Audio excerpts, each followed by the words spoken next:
welcome to the deep dive. Today, we're diving headfirst, really getting into the weeds of Formula One qualifying for the Austrian Grand Prix, June 28th, 2025. Yeah, it was quite a session. Absolutely. Our mission, like always, is to sift through the noise, pull out those key moments, the surprising facts from the F1 blogs, the race reports, everything, and give you a really clear picture of what went down at the Red Bull Ring. And what went down is the key phrase here. I mean, yes, LANDO Norris took a dominant pole, which was impressive in itself. Totally dominant. But getting there, it was, let's just say, eventful. Packed with chaos, unexpected results, some drivers struggling massively. Right. Chaos feels right. We heard about a red flag, fire even, some big names having a tough time, and then these surprise stars emerging. Exactly. It wasn't just about who had the fastest car. It was a fight against the track itself, that heat and things nobody saw coming. Okay, so let's set the scene properly. The Red Bull Ring in Spielberg. Right. It's famously short, only 4.318 kilometers. Tiny for an F1 track. It really is. And that shortness, it just makes traffic a huge, huge factor, especially in Q1 when you've got all 20 cars scrambling for a bit of clear track. A real bottleneck. And then there were the conditions. Yeah. It was hot, wasn't it? Oh, yeah, really hot. Ambient was about 27 Celsius, but the track, that was cooking at 45 degrees. Wow. And that heat, it massively affects how the tires work, how the cars perform. We definitely saw that play out. So how did things look leading up to quali? What did free practice tell us? Well, FP3, the final practice session, really pointed towards McLaren. LANDO Norris was quickest, 1.04.324, pretty rapid. And Piastri. Piastri was right behind him. So McLaren looked really strong, comfortable in those conditions. It's adjusted their car. Maybe the aero, maybe suspension was just handling the heat and the track demands really well. Keeping those tires happy. Exactly. Max Verstappen was third in FP3, but a couple of tenths back from Norris, maybe a little hint of the struggles to come for him later. Interesting. So McLaren were the clear favorites heading in. What about other teams? Aston Martin, for instance. This track isn't usually their best, is it? Not typically, no. Their car often goes for lower drag, which isn't ideal here. But Fernando Alonso was 12th in FP3, and Lance Stroll actually cracked the top 10. So maybe they'd found something setup-wise, found a bit more cornering grip, perhaps. There was some cautious optimism there. And then you had individual stories brewing, too, like Carlos Sainz. Yeah, big pressure on him. He'd been knocked out in Q1 at the last two races, Spain and Canada. So, that adds a whole layer of tension just for him. Definitely. And on a more positive note, wasn't there some excitement from the support races? Ah, yes, good point. Pepe Martí, Alonso's protege, he just won the F2 sprint race there that weekend, his second win of the year. So a nice buzz around him, too. Great stuff. Okay, so the lights go green for Q1. Heat's on, pressure's on. How did it start? Pretty standard rush. Albon was out early, Sainz too. Esteban Ocon actually popped up fastest for a moment with a 1.05.745. Fleeting glory. How long did that last before McLaren showed up? About 30 seconds. Maybe less. LANDO Norris just went bang, 1.04.672. Fastest, just like that. Wow. Setting the benchmark immediately. And Piastri backed him up, a 1.05.004. Not far off at all. It was clear from minute one, McLaren meant business. You could almost see the confidence. Meanwhile, Alonso, he put in a solid lap, right? Got himself through? He did, yeah. A 1.05.197.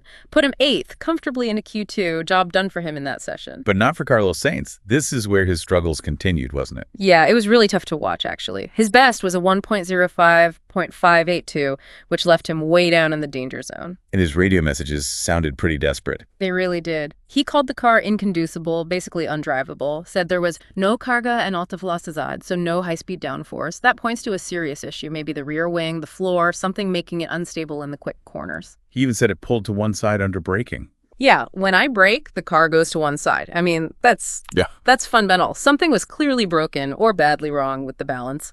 And the result? Out in Q1. 19th place, his third Q1 exit in a row. Just brutal for him. Absolutely gutting. Who else got knocked out of Q1? Let's see. Lance Stroll missed out in 16th despite that FP3 pace. Then Ocon, Tsunoda, and Hülkenberg were also eliminated. Shows how tight it was back there. Okay, so Q1 sets the early pace and claims some victims. Then we move to Q2. You said this is where things got electrifying. Yeah, that's one word for it. It started normally enough. LECLERC, Hamilton out early. Max Verstappen set the initial pace at 1.05.103. But McLaren again. McLaren again. Lando Norris, bang, 1.04.410. Fastest. Piastri slotted in behind him. Looked like a repeat of Q1 was brewing. And then? And then, red flag, Bandera Roja on the timing screens with about 5 minutes, 40-something seconds What left. happened? The fire. Yeah, a small fire broke out on the grass verge at the final corner. Reports said it was started after Lewis Hamilton ran a bit wide there. Seriously. Just ran wide and sparked a fire. Seems like it. Maybe kicked up some debris onto hot exhaust or just the friction on dry grass. Whatever it was, it needed putting out. So the session stopped for over 5 minutes. That must have completely thrown everyone's plans out the window. Oh, absolutely. Tire strategies, fuel loads, run plans, all up in the air. Suddenly it wasn't about managing your tires carefully over 2 runs. It was going to be a flat-out one-lap dash when it restarted. Chaos. So green light comes back on. Pure scramble. Total scramble. Everyone piled back out onto the track, fresh, soft tires bolted on, just minutes left to get a lap in and make it to Q3. The pressure must have been immense. And some didn't make it through that chaos.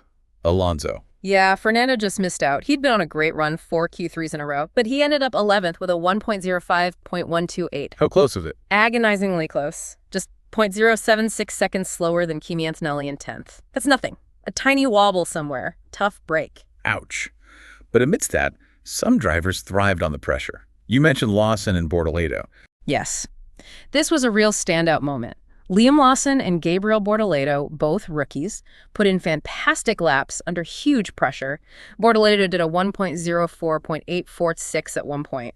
Both of them getting into Q3 was genuinely impressive. That's brilliant. Real star-making stuff, potentially. Definitely showed great composure, so they made it through, but others didn't. Alex Albon was out, Isaac Hadjar, Franco Colapinto, Oliver Bierman too. Which left us with a very interesting, slightly unexpected top 10 for the final shootout. Exactly. So Q3 begins, the final 10 cars fighting for pole position. You could feel the tension ramp up again. And Lando Norris just picked up where he left off. Pretty much. His first run was already mega quick, a 1.04.268, put him straight to the top. But he went even faster. He did. Found even more time on his final run, an incredible 1.03.971, just untouchable. He sounded pretty calm afterwards, just said it was a very good lap, and he was enjoying the moment. Understatement of the year, maybe. What a lap. Who got closest? Charles Leclerc. Really strong performance from him. He managed a 1.04.492 to split the McLarens and take P2. That's significant for Ferrari. Huge. He sounded really happy, said the new parts they brought made a big difference. Mentioned it was their first front row since Monaco, so it clearly shows those upgrades are working. That's a very positive sign for them. Definitely. So Piastri ended up third. Yep, Oscar Piastri third. Solid grid spot, but he actually sounded a bit frustrated. Oh, why? He said Pierre Gasly had a spin on the final lap right ahead of him, which meant he couldn't even start his own final push lap properly. Oh, that's annoying. Yeah, but he finished by saying he's determined not to finish third in the race. So, the fight is still there. Good fighting talk. And the reigning champion, Max Verstappen. Where did he end up? He was. Well, not as usual qualifying. He struggled to improve much in Q3, ended up P7 with a 1.04.929. 7th. Wow, that is low for him. Very uncharacteristic. Something clearly wasn't quite right with his setup or maybe the car balance in those conditions. Starting 7th definitely spices things up for the race. No kidding. So let's run down that final top 10 grid. Okay. It's Lando Norris on pole, Charles Leclerc second, Oscar Piastri third, then Lewis Hamilton fourth, George Russell fifth, Liam Lawson, a brilliant sixth. Lawson P6. Amazing. Then Verstappen seventh, Gabriel Bortoleto eighth, another fantastic rookie result, Kimi Antonelli ninth, and Pierre Gasly 10th, despite that spin. What a lineup. A real mix of established stars and these exciting newcomers right up there. Any other incidents? You mentioned something earlier. Yeah, just a note that the stewards recorded an incident between Norris and Leclerc for potential impeding during one of the sessions. We didn't see an immediate outcome in the reports, but something logged. Okay, something to keep an eye on, perhaps. So let's pull back a bit. What does all this mean for the Grand Prix itself? Well, first off, McLaren looks seriously quick. Norris on pole, Piastri P3.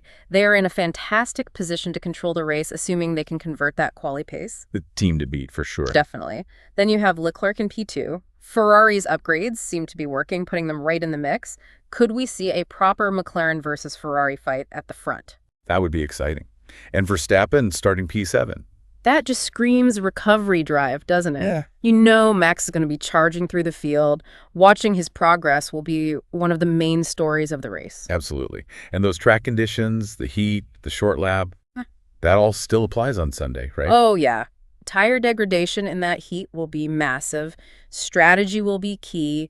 Pit stops, traffic management on this tight track, getting those right will be critical, especially for guys like Verstappen trying to come through. It sounds like managing the car and tires could be just as important as outright speed. I think so. We saw Sainz's car become undrivable. Max also complained about his car's handling earlier. It shows how sensitive these cars are, especially in the heat. If the balance isn't perfect, this track punishes you. And that red flag in Q2 just reminds you that anything can happen in F1. Exactly. One small incident can totally reset the competitive order. It adds that layer of unpredictability. Okay, so wrapping this all up, the key takeaways from this wild Austrian qualifying. Lando Norris, absolutely majestic for pole. Masterclass from him. McLaren looking incredibly strong. That chaotic Q2 with the fire and the red flag shakeup. A definite turning point in the session. And they're really impressive performances from the rookies. Lawson and Bortolino getting into Q3. Yeah, real highlights seeing them perform so well under pressure. It really set the stage perfectly for the race, didn't it? Highs, lows, surprises. Couldn't have asked for much more drama from a qualifying session, really. So here's something to think about as you look ahead to the race. You've got Norris on pole, looking dominant. You've got Verstappen starting way back in P7. How do those two starting positions completely change the game? Is this short, tight Red Bull ring going to allow for lots of overtakes from Max and others? Or will that heat and the need to manage tires make climbing through the field incredibly difficult? That's the million-dollar question, isn't it? Strategy versus raw pace versus tire life. It's going to be fascinating to see how it plays out. It really is. Well, we hope this deep dive has given you a great insight into everything that happened. That's all from us for now. We'll catch you on the next one.